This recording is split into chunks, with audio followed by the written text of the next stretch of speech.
Hello बच्चों, आज हम क्लास 11th का सेकंड यूनिट का नया चैप्टर शुरू करने जा रहे हैं, मोशन इन ए प्लेन। और इसके अंदर सबसे पहला जो टॉपिक है अपना वो है वेक्टर। ठीक है कि वेक्टर क्या होते हैं। तो ये बताने से पहले मैं बताना चाहता हूँ कि फिजिकल क्वांटिटीज क्या होती हैं। फिजिकल क्वांटिटी वो होती हैं बेटा जो लॉ ऑफ फिजिक्स को डिस्क्राइब करती हो। ठीक है, फिजिकल क्वांटिटी, फिजिकल क्वांटिटीज कौन सी होती हैं? Which describe laws of physics. ठीक है, जो फिजिक्स के लॉज को डिस्क्राइब करती हो उसे हम क्या कहते हैं? फिजिकल क्वांटिटी कहते हैं। ठीक है, जैसे हम एग्जांपल ले लें, मास, लेंथ, टाइम, फोर्स एटसेट्रा, ये सब हमारे पास क्या है? फिजिकल क्वांटिटीज हैं। ठीक है, और एक तो फिजिकल क्वांटिटी जो भी होती है वो कंप्लीटली कैसे डिस्क्राइब की जाती है, वो 3 स्टेप में हम डिस्क्राइब करेंगे। A physical quantities is a physical quantity is completely described if it has क्या क्या होने चाहिए? पहला point, numeric value, numerical value only. ठीक है, उसकी न्यूमेरिकल वैल्यू होनी चाहिए सिर्फ। जैसे एग्जांपल हम ले ले रिफ्रैक्टिव इंडेक्स। ठीक है, दूसरा जो पॉइंट अगर ले ले, या फिर उसकी मैग्नीट्यूड हो, मैग्नीट्यूड ओनली। ठीक है, एग्जांपल के लिए हम ले ले मास, चार्ज एटसेट्रा। तीसरा पॉइंट जो है उसकी मैग्नीट्यूड हो और उसके साथ साथ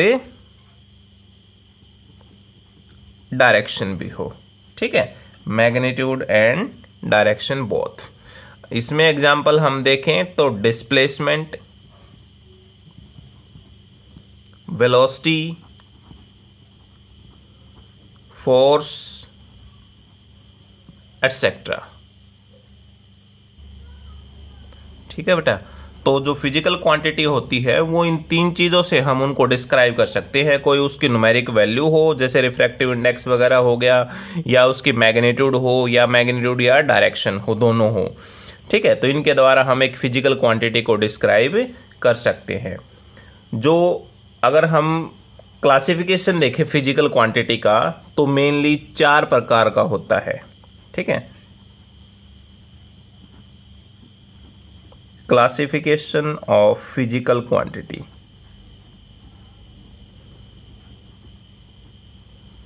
तो 4 प्रकार की मेनली जो फिजिकल क्वांटिटी होती हैं, इसमें जो पहला पार्ट अगर कहें हम, रेशियो। ठीक है, रेशियो जो हो गया। दूसरा अगर कहें स्केलर। तीसरा जो है वो है वेक्टर।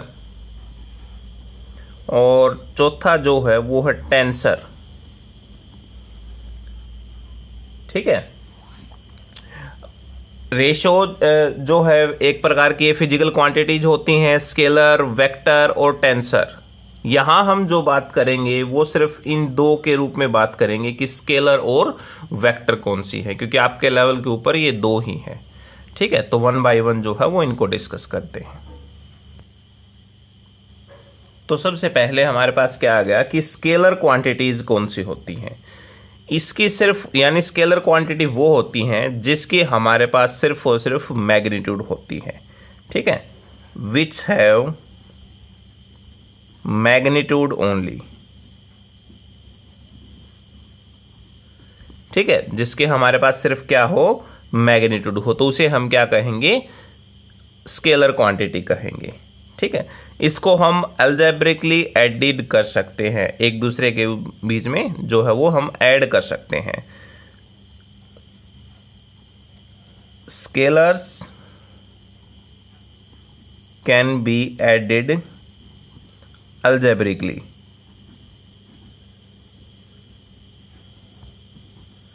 ठीक है, हम इनको अलजेब्रिकली एडिड कर सकते हैं। थर्ड जो पॉइंट है, they obey the rules of algebra. These can be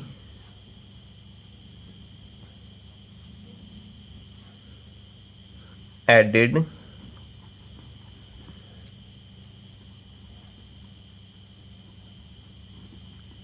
subtracted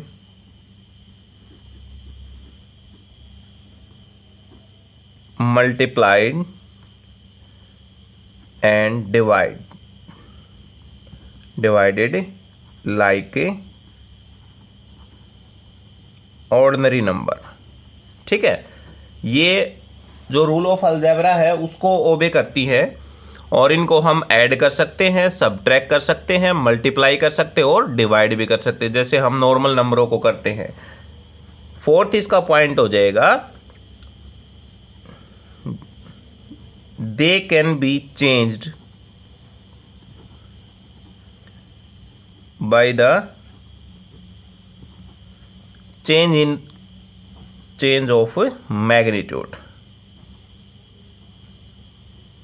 ठीक है, यदि इसकी मैग्नीट्यूड चेंज होगी तो इनको भी हम चेंज कर सकते हैं।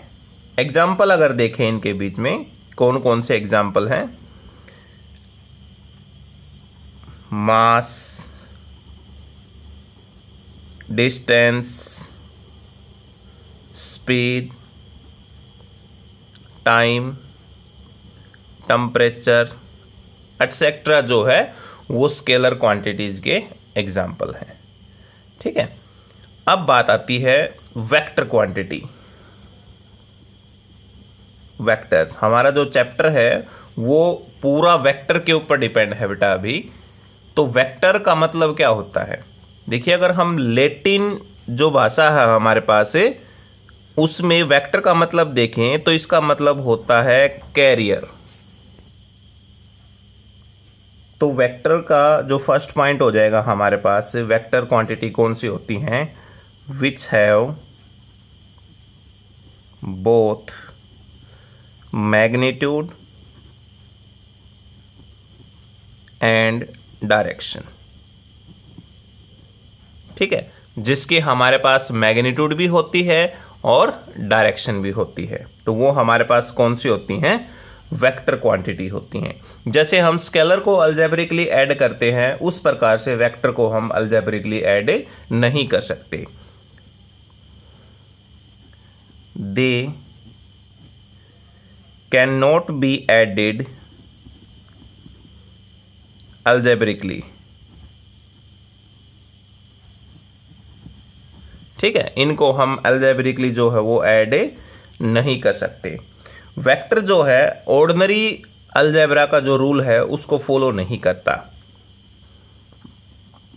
वेक्टर्स डू नॉट ओबे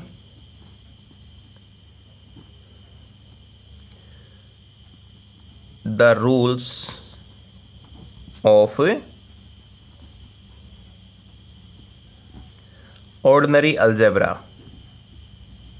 ठीक है, जो हमारे पास नॉर्मल जो अलजेब्रा होता है उसके रूल को ये फॉलो नहीं कर सकता, और इनको जो हम ज्योमेट्रिकली ऐड कर सकते हैं, ये ध्यान रखना आपने। They can be added geometrically.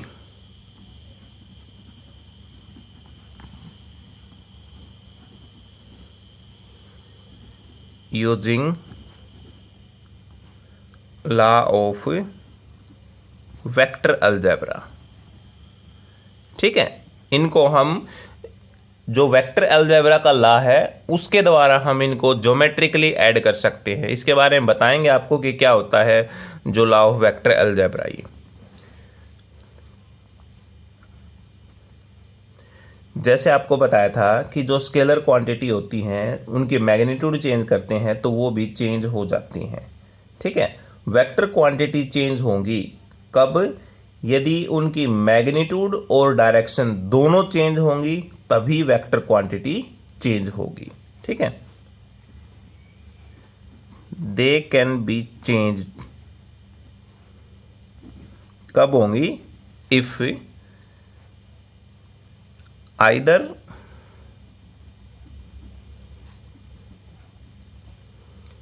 their magnitude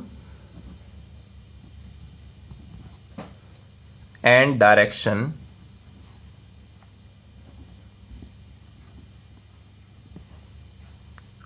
or both change।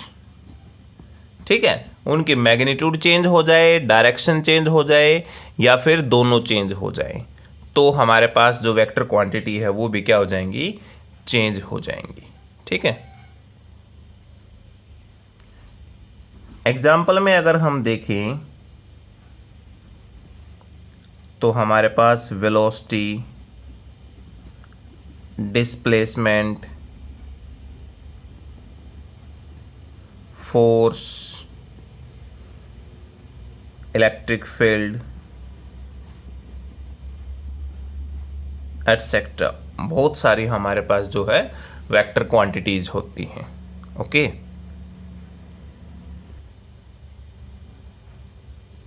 एक वेक्टर को कैसे रिप्रेजेंट किया जाता है? ठीक है, तो कोई भी वेक्टर है उसको हम इस प्रकार से एक स्ट्रेट लाइन और उसके ऊपर एक एरो हेड लगा देते हैं तो इस प्रकार से एक वेक्टर को रिप्रेजेंट किया जाता है।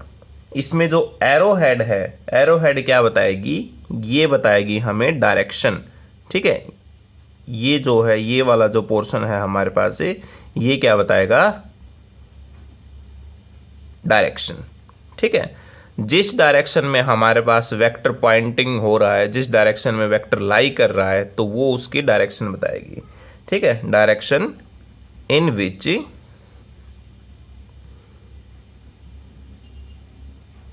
Vector is pointing. ठीक है, और जो हमारे पास स्ट्रेट लाइन है, ये जो है हमारे पास, ये स्ट्रेट लाइन ये क्या रिप्रेजेंट करेगी? जो स्ट्रेट लाइन रिप्रेजेंट करेगी वो मैग्नीट्यूड को रिप्रेजेंट करेगी, magnitude of vector.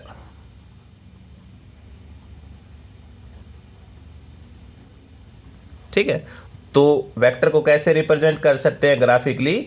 Bye a straight line with an arrow head at one end. इसके एक एंड के ऊपर हम एरो हेड लगा देंगे तो इस प्रकार से हम एक वेक्टर को रिप्रेजेंट करते हैं। जैसे हमारे पास वेलोसिटी हो गया, तो वेलोसिटी क्या है? वेलोसिटी एक वेक्टर क्वांटिटी है। ठीक है, तो v लिख दिया हमने वेलोसिटी का और इसके ऊपर इस प्रकार से एक एरो हेड लगा दिया तो इसका मतलब क्या है कि ये हमारे पास क्या है कि वेक्टर क्वांटिटी है। ऐसे ही हमने मान लो एक्सेलेरेशन लिखना है तो एक्सेलेरेशन को कैसे लिखेंगे? a लिख दिया और इसके ऊपर एरो हेड लगा दिया। या इसको दूसरे तरीके से हम ऐसे लिख सकते हैं, एक वेक्टर को, इसको बॉइल्ड कर दो बेटा, इसको थोड़ा और मोटा कर दो। ठीक है, जो वेलोसिटी होगा इसको हमने इस प्रकार से मोटा कर दिया, एक्सेलेरेशन जो है इसको भी क्या कर दिया? और ज़्यादा मोटा कर दिया। ऐसे तो एक वेक्टर को इस प्रकार रिप्रेजेंट कर दो या फिर इनको इस प्रकार से कर दो। तो ये करना क्या होता है, इसमें टाइम लगता है काफ़ी, इसको इसलिए हम इनको ज़्यादा यूज़ नहीं करते। हम ये तरीका जो है वो बेस्ट मानते हैं, हम इनको यूज करते हैं।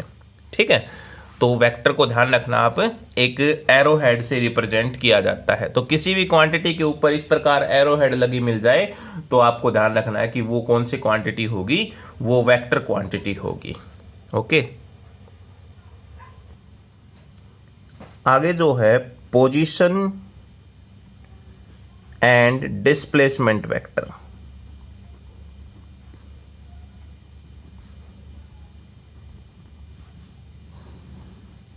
ठीक है, कि जो पोजीशन और जो डिस्प्लेसमेंट वेक्टर्स होते हैं वो कौन से होते हैं? देखिए, तो इसमें पहला यही है हमारे पास कि पोजीशन वेक्टर कौन से होंगे?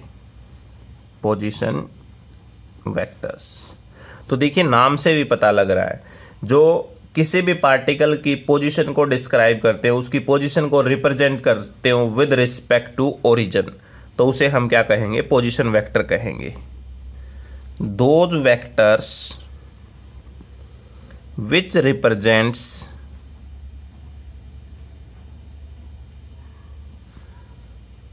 the position of particle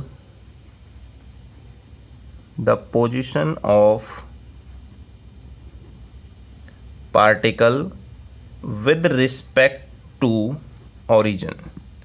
ठीक है, जो हमारे पास ओरिजिन के रिस्पेक्ट में, या हम ये भी कह सकते हैं कि जो हमारे पास फ्रेम ऑफ रेफरेंस होता है उसके रिस्पेक्ट में पोजीशन को डिस्क्राइब किया जाए, तो वो क्या कहलाते हैं? उसके पोजीशन वेक्टर कहलाते हैं। जैसे हमने क्या मान लिया, इस प्रकार से ये ओरिजिन है, ये एक्स एक्सिस है और ये हमारे पास वाई एक्सिस है। ठीक है, और ये मान लिया हमने कि ये कोई पॉइंट P है और ये कोई पॉइंट Q है। ठीक है, ये P और Q दो पोजीशन है पार्टिकल की T1 टाइम के अंदर। क्या मान लिया हमने कि कोई पार्टिकल है वो P पर है और Q के ऊपर है, उसकी दो अलग अलग पोजीशन होगी, एक होगी T1 टाइम के ऊपर और दूसरी क्या होगी? T2 पर। हमने मान लिया P जो पोजीशन है वो उसकी T1 टाइम के ऊपर है और Q पर जो पोजीशन है वो कौन सी है? वो T2 टाइम के ऊपर है।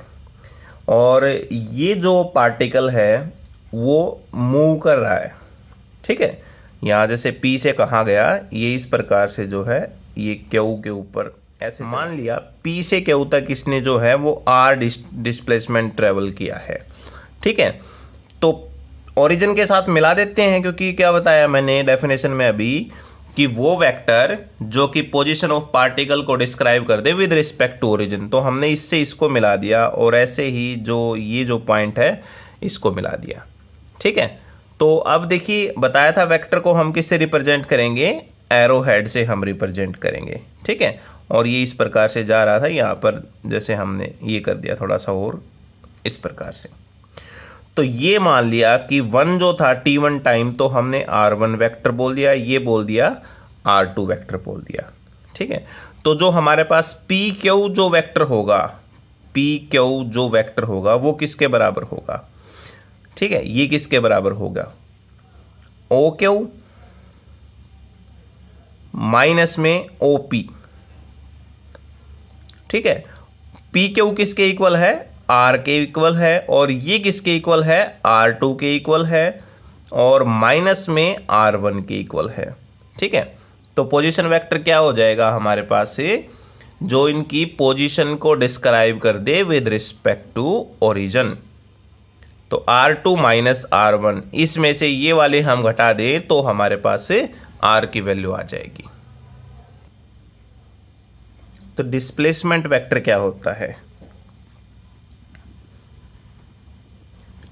द चेंज इन पोजीशन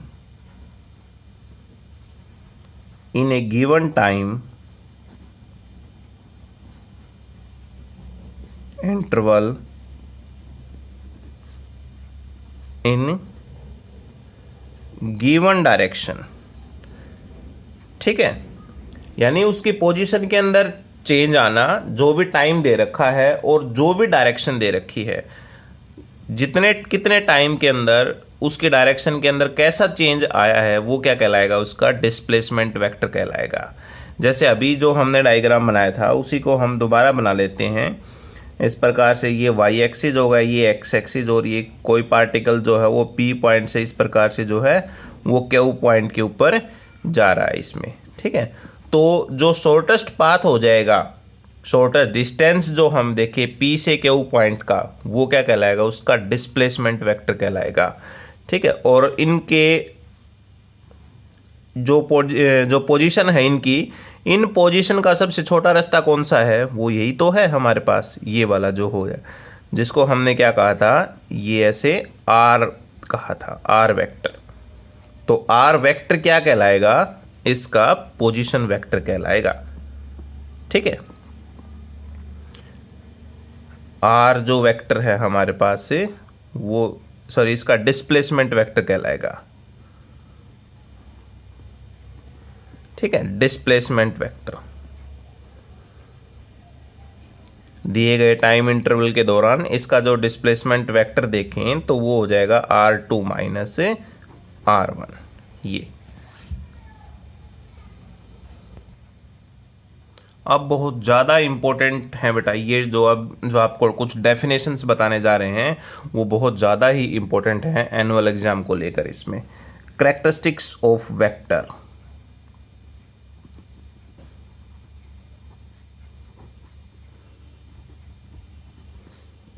तो क्या क्या एक वेक्टर की कैरेक्टरिस्टिक्स है। पहला जो इसमें पॉइंट होगा, equality of vectors, equality of vectors, यानी दो हम कोई वेक्टर देखे हम, ठीक है, कोई भी वेक्टर है उसकी फिजिकल क्वांटिटी सेम हो तो हम कहेंगे कि उसकी जो मैग्नीट्यूड है और जो डायरेक्शन है वो दोनों क्या होनी चाहिए, सेम होनी चाहिए। तभी हम कहेंगे कि दो वेक्टर है उनकी फिजिकल क्वांटिटी सेम है। ठीक है, two vectors of the same physical quantity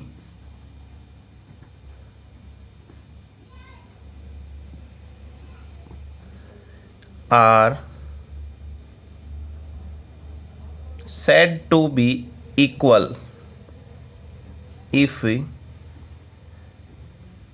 they have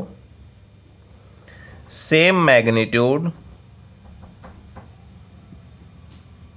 and same direction. ठीक है, दो वेक्टर होंगे सेम फिजिकल क्वांटिटी के, कब होंगे, जब उनकी मैग्नीट्यूड भी सेम हो और उनकी डायरेक्शन भी सेम हो, तो उन वेक्टर को हम कहेंगे इक्वलिटी ऑफ वेक्टर या फिर इक्वल वेक्टर। जैसे एक वेक्टर ये हो गया हमारे पास वेक्टर ए और दूसरा इसी प्रकार से ये हो गया ये वेक्टर बी, तो दोनों की हमारे पास मैग्नीट्यूड भी सेम है, डायरेक्शन भी सेम है, तो इन्हें हम क्या कहेंगे, इक्वल वेक्टर कहेंगे। वो चाहे आपके इस प्रकार से भी हो सकते हैं, ये वेक्टर ए हो गया और ये वेक्टर बी हो गया। सेकंड कैरेक्टरिस्टिक्स जो है इसकी वो है negative vectors.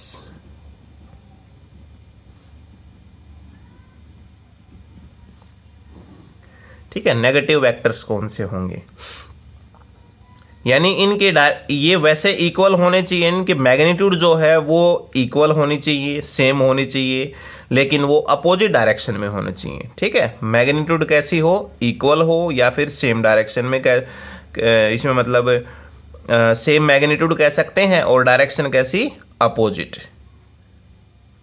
Which have same magnitude but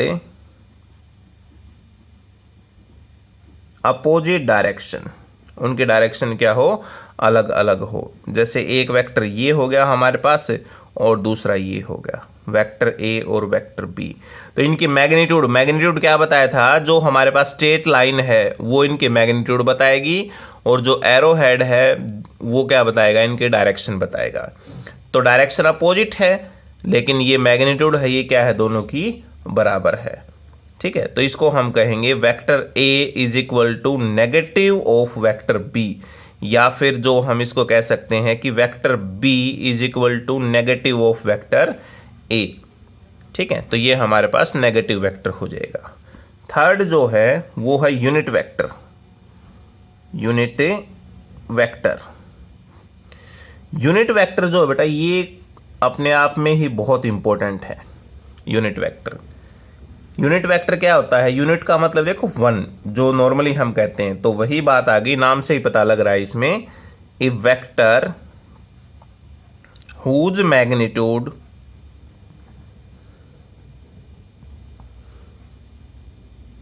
is unity, जिसकी मैग्नीट्यूड क्या हो, यूनिटी हो, and is drawn in the direction of the given vector, ठीक है, और उसकी डायरेक्शन जिस वेक्टर जो हमारे पास वेक्टर दे रखा है उसी डायरेक्शन में हम इसको जो है वो यूज करते हैं। यानी यूनिट वेक्टर की डायरेक्शन और वेक्टर की डायरेक्शन हम सेम लेते हैं। ठीक है, तो हम ये कह सकते हैं कि जो यूनिट वेक्टर है वो जो हमारे पास दिया हुआ जो भी वेक्टर है उसकी डायरेक्शन को बताएगा। ठीक है, that is a unit vector represent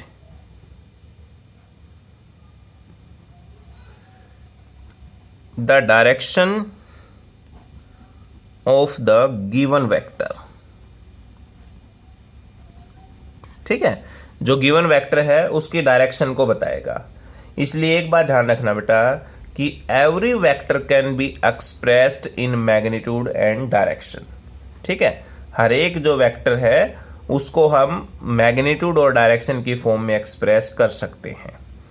तो जैसे एक यूनिट वेक्टर जो होता है इसको कैप से रिप्रेजेंट करते हैं। कोई भी जो वेक्टर है ना, वेक्टर क्वांटिटी, उसके ऊपर इस प्रकार कैप लगा देते हैं तो वो यूनिट वेक्टर बन जाता है। जैसे हमारे पास ए के ऊपर कैप लगा दी तो इसका मतलब ये हमारे पास क्या है, ए यूनिट वेक्टर है। तो कोई भी जो वेक्टर होता है उसको हम कैसे रिप्रेजेंट करते हैं, मैग्नीट्यूड ऑफ वेक्टर ए और इनटू में एक यूनिट वेक्टर जो हो गया।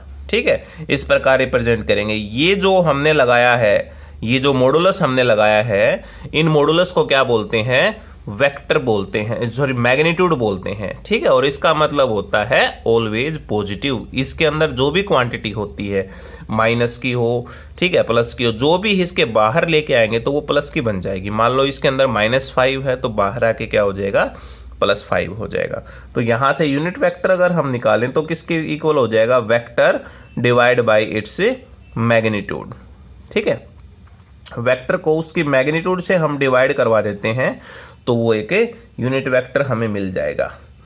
और इसको हम ऐसे भी लिख सकते हैं, वेक्टर और डिवाइड बाई इट्स मैग्नीट्यूड जो हो जाएगा, सिंपल ए जो हो जाएगा हमारे पास। एक वेक्टर जो हमारे पास होता है उसको उसकी मैग्नीट्यूड से यदि हम डिवाइड करवा दें तो वो हमारे पास यूनिट वेक्टर बन जाएगा। इसकी कोई भी यूनिट नहीं होती, न इसका कोई डायमेंशन फॉर्मूला होता है। ध्यान रखना ये बात है, it has no dimensions and unit. ठीक है, इसकी कोई भी जो डायमेंशन नहीं होती, न ही इसकी कोई यूनिट होती है। जो हमारे पास एक्स, वाई और जेड कोऑर्डिनेट होते हैं ना, तो इनके अलोंग जो हम यूनिट वेक्टर लेंगे यहां, वो लेंगे I unit vector, J unit vector और के यूनिट वेक्टर। ठीक है, एक्स के along I unit vector, Y के अलोंग जे यूनिट वेक्टर और ऐसे ही जेड के अलोंग हम के यूनिट वेक्टर। इस प्रकार से ये हम यूनिट वेक्टर लेंगे। ठीक है, फोर्थ जो है हमारे पास वो है जीरो वेक्टर। जीरो वेक्टर क्या होता है, यानी जिसकी मैग्नीट्यूड हमारे पास जीरो हो, हुज मैग्नीट्यूड इज जीरो। ठीक है, और वो कोई भी आर्बिट्रेरी डायरेक्शन शो करता हो and possesses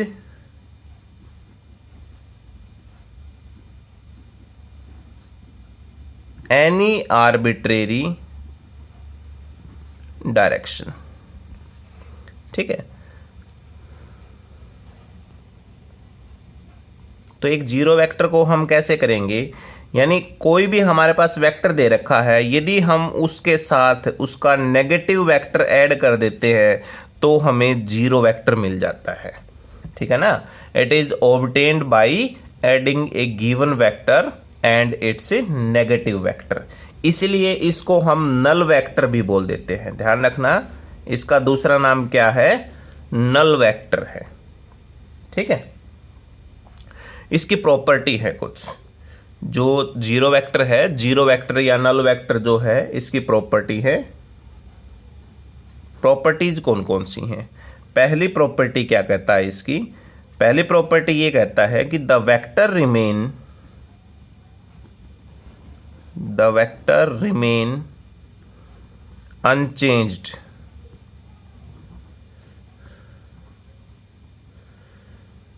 even when zero vector is added or subtracted from it। ठीक है, यानी वेक्टर हो गया हमारे पास कोई भी ए, उसके अंदर जीरो वेक्टर हमने ऐड कर दिया तो क्या आंसर आएगा, वेक्टर ही आएगा हमारे पास same.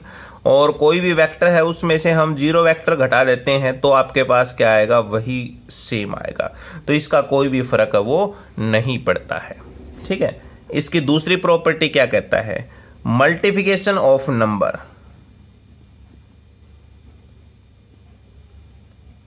Multiplication of a number or a vector by a zero vector yields zero vector। ठीक है, यानी कोई भी हमारे पास मल्टीप्लिकेशन हम करवा रहे हैं किसी भी नंबर की जीरो वेक्टर के साथ तो आंसर क्या आएगा, जीरो वेक्टर आएगा। ठीक है, कोई भी वेक्टर है उसकी जीरो वेक्टर के साथ मल्टीप्लाई करवा दी तो भी हमारे पास क्या आएगा, जीरो वेक्टर आएगा। अगली जो इसकी प्रॉपर्टी है थर्ड प्रॉपर्टी में ये कहता है कि दो हमारे पास वेक्टर हो गए, ठीक है, दो इक्वल वेक्टर हैं तो वो हमारे पास उनका डिफरेंस अगर देखें तो कितना आएगा, वो जीरो वेक्टर आएगा। डिफरेंस ऑफ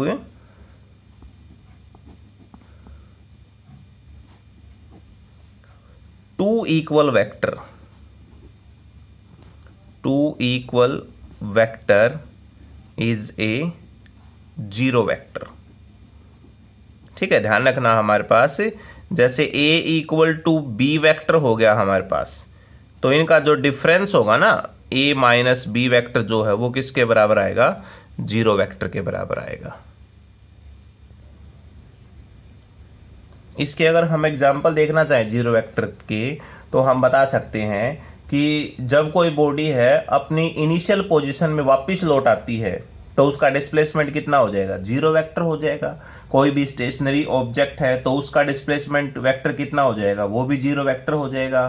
पोजीशन वेक्टर जो होता है ओरिजिन का वो भी हमारे पास क्या होता है, जीरो वेक्टर होता है। क्यों होता है ये, क्योंकि डिस्टेंस जो है ओरिजिन से ओरिजिन के बीच का वो भी हमारे पास क्या होगा, जीरो होगा। ठीक है, अगला जो है वो है कोलिनियर वेक्टर। कोलिनियर वेक्टर कौन से होते हैं, जो सेम स्ट्रेट लाइन के अंदर हो या पैरेलल लाइन के अंदर हो। ठीक है, vectors which are drawn along the same straight line or along parallel straight lines, parallel straight lines. ठीक है, उनको हम क्या कहेंगे, कोलिनियर वेक्टर कहेंगे। ये जो वेक्टर होते हैं वो सेम डायरेक्शन में भी हो सकते हैं और अपोजिट डायरेक्शन में भी हो सकते हैं। दीज वेक्टर्स में act in the same direction और इन अपोजिट डायरेक्शन। ठीक है, सेम डायरेक्शन में भी हो सकते और ये अपोजिट डायरेक्शन में भी हो सकते। जैसे हमारे पास एक वेक्टर ये हो गया, ए हो गया, और दूसरा वेक्टर हो गया, बी हो गया। ठीक है, ऐसे ही एक वेक्टर हमारे पास ए हो गया और दूसरा वेक्टर जो है ये हो गया, बी वेक्टर हो गया। तो ये पैरेलल भी हो सकते हैं हमारे पास। और ऐसे ही एक वेक्टर ए हो गया और दूसरा कौन सा हो गया, इस प्रकार से जो है वो बी वेक्टर हो गया। तो ये क्या कहेंगे, इनको हम कोलिनियर वेक्टर कहेंगे। ये जरूरी नहीं बेटा कि बराबर हो, बराबर होना कोई जरूरी नहीं है इसके अंदर। ठीक है, अगला है हमारे पास फिक्स्ड और लोकलाइज्ड वेक्टर। ठीक है। हाँ, एक बात और ध्यान रखना बेटा कि जो कोलिनियर वेक्टर होते हैं उनके बीच में जो एंगल होता है वो हमेशा 0 और 180 डिग्री होता है। ठीक है, यहां लिख देता हूं मैं, angle between collinear is always 0 और 180 डिग्री। ठीक है, ध्यान रखना। तो फिक्स्ड और लोकलाइज्ड वेक्टर देखिए क्या कहता है, यानी फिक्स का मतलब नाम से पता लग रहा है कि जिसका इनिशियल पॉइंट कैसा हो, फिक्स्ड हो, तो उसे हम क्या कहेंगे, फिक्स्ड या localised vector. Whose initial point is fixed. ठीक है, जिसका इनिशियल पॉइंट फिक्स हो उसे हम क्या कहेंगे, लोकलाइज्ड वेक्टर कहेंगे। डिस्प्लेसमेंट जो वेक्टर होता है, डिस्प्लेसमेंट वेक्टर जिसको हम आर बोलते हैं, वो एक प्रकार का जो है लोकलाइज्ड वेक्टर है। ठीक है, इज ए लोकलाइज्ड वेक्टर, ध्यान रखना ये बात। अगला जो है हमारे पास 7th जो है फ्री वेक्टर, फ्री वेक्टर और non localised vector. Free vector कौन सा होता है, नॉन लोकलाइज्ड वेक्टर जिसका दूसरा नाम है, यानी जिसका इनिशियल पॉइंट फिक्स नहीं हो, तो इसे हम क्या कहेंगे, whose initial point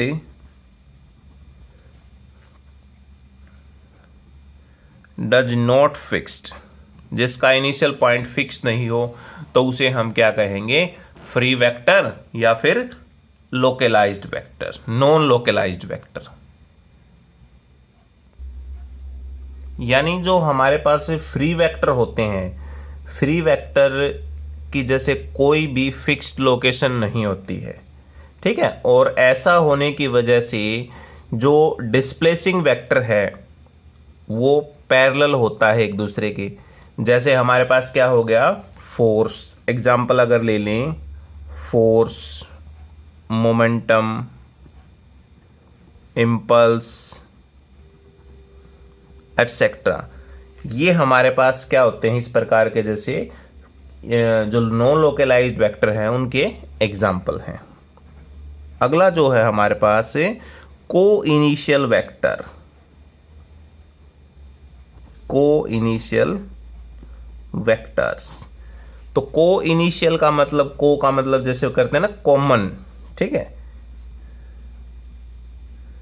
common initial point,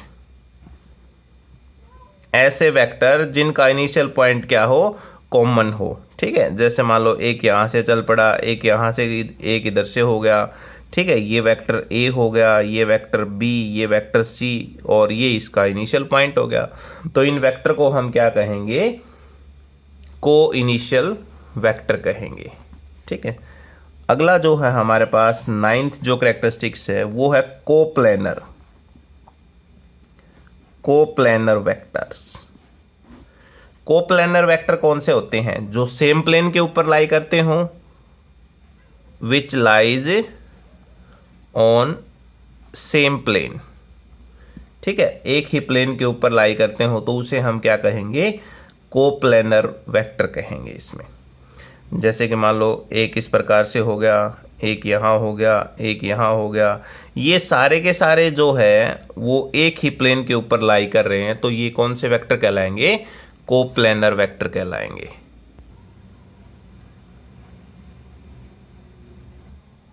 अगला जो है हमारे पास वो है पोलर वेक्टर्स। पोलर वेक्टर कौन से होते हैं, जिसका कोई ना कोई स्टार्टिंग पॉइंट होता है, the vector whose starting point. ठीक है, ध्यान रखना, जिनका स्टार्टिंग पॉइंट होता है उसे हम क्या कहते हैं, पोलर वेक्टर कहते हैं। एग्जाम्पल अगर ले लें तो डिस्प्लेसमेंट, ठीक है, velocity, momentum, acceleration, force etcetera, जो है बहुत सारे जो है पोलर वेक्टर होते हैं। अगला जो है वो है एक्सियल वेक्टर। एक्सियल वेक्टर कौन से होते हैं? जो एक्सिस, यानी एक्सियल का मतलब क्या हो गया, किसी भी एक्सिस के ऊपर लाई करते हो, यानी वो एंगल के ऊपर लाई करते हो, रोटेशनल इफेक्ट करते हो। ये बात आपने ध्यान रखना है कि वेक्टर्स विच रिप्रेजेंट्स रोटेशनल इफेक्ट, ठीक है, जो क्या करते हो, रोटेशनल इफेक्ट को रिप्रेजेंट करते हो, and act along the axis of rotation whose direction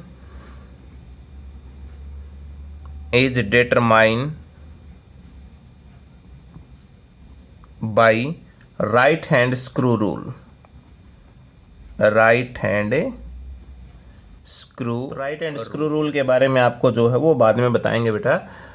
example में अगर देखें तो एंगुलर मोमेंटम,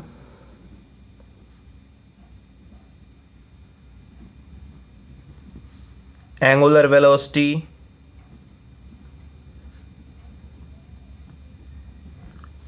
टॉर्क। टॉर्क जो होता है turning effect of a force बोलते हैं इसमें, ठीक है, एटसेट्रा जो है वो बहुत सारे एग्जाम्पल हैं जो कि एक्सियल वेक्टर को रिप्रेजेंट करते हैं। अब नेक्स्ट है बेटा आपका कि multiplication of A vector by a real number. किसी भी वेक्टर को जो हम रियल नंबर के साथ मल्टीप्लिकेशन करवाएंगे तो क्या होगा? तो देखिए, multiplication of vector by a real number gives another vector of same direction. यानी वो क्या करेगा, वो हमें एक और नया वेक्टर देगा जिसकी डायरेक्शन सेम रहेगी और अपोजिट डायरेक्शन रहेगी, and magnitude become n times. उसकी मैग्नीट्यूड क्या हो जाएगी? n टाइम्स हो जाएगी। और n क्या है यहाँ पर? Real number. जितना भी हमारे पास जो रियल नंबर होगा उतनी ही मैग्नीट्यूड उसकी हो जाएगी, उतने ही गुना। तो जैसे मान लिया कि हमारे पास वेक्टर है, उसको n से मल्टीप्लाई करवा दिया तो क्या हो जाएगा? n a वेक्टर हो जाएगा। और यदि नेगेटिव से हम करवा रहे हैं तो क्या हो जाएगा? नेगेटिव हो जाएगा, ठीक है। यूनिट जो हो जाएगी हमारी वो सेम रहेगी जो हमारे पास वेक्टर की रहेगी। जैसे वेलोसिटी है हमारा 10 मीटर पर सेकंड है और n की वैल्यू हमारे पास क्या होगी? 2। तो क्या करें, इससे गुणा करवा दे तो 10 दूनी 20, उतने ही टाइम होगी ना, तो दो से किया तो 2 गुना होगी हमारे पास, और यूनिट सेम होगी, मीटर पर सेकंड होगी, ठीक है। अगला हमारे पास है multiplication of A vector by a scalar quantity. किसी भी वेक्टर को हम स्केलर क्वांटिटी के साथ मल्टीप्लिकेशन करवाते हैं तो क्या होता है? यानी सेम हमारे पास जैसे वेक्टर ए हो गया, इसकी मल्टीप्लिकेशन करवा दी हमने कोई एस मैग्नीट्यूड है उसके साथ, तो क्या हो जाएगा? मैग्नीट्यूड आ गई, इसके साथ अटैच हो गई। हाँ, डायरेक्शन जो हमारे पास सेम रहेगी जो वेक्टर की रहेगी वो, लेकिन उसकी यूनिट है वो बदल जाएगी। कैसे? जैसे वेलोसिटी की यूनिट, वेलोसिटी हमने मान लिया 20 मीटर पर सेकंड है और ये एस हो गया हमारे पास 5 किलोग्राम जैसे, ठीक है। तो दोनों की हमने क्या करवा दिया? मल्टीप्लिकेशन करवा दी इसमें, ठीक है। तो 20 की 5 के साथ मल्टीप्लिकेशन करवा दी, 100 हो गया। अब यूनिट देखो, पहले थी मीटर पर सेकेंड और ये थी किलोग्राम, चेंज हो गए ना, किलोग्राम मीटर पर सेकेंड। तो इस प्रकार से हम जो है किसी भी वेक्टर की जो मल्टीप्लिकेशन करवाते हैं स्केलर क्वांटिटी के साथ, तो उनकी यूनिट है वो चेंज हो जाएगी। तो ये हमारे पास इंपॉर्टेंट डेफिनेशंस थी, इंपॉर्टेंट कैरेक्टरिस्टिक्स थे वेक्टर के, तो जो आपने करने हैं। अब इन्हीं के बेस के ऊपर जो हम आगे करवाएंगे, वेक्टर का जो पोर्शन है वो बहुत इंपॉर्टेंट टॉपिक है बेटा। इसी को आप 12th क्लास के अंदर मैथ्स के अंदर पढ़ोगे आप, तो इससे बेटर है कि आप अभी इसी को बहुत अच्छे से कर लो। Thank you.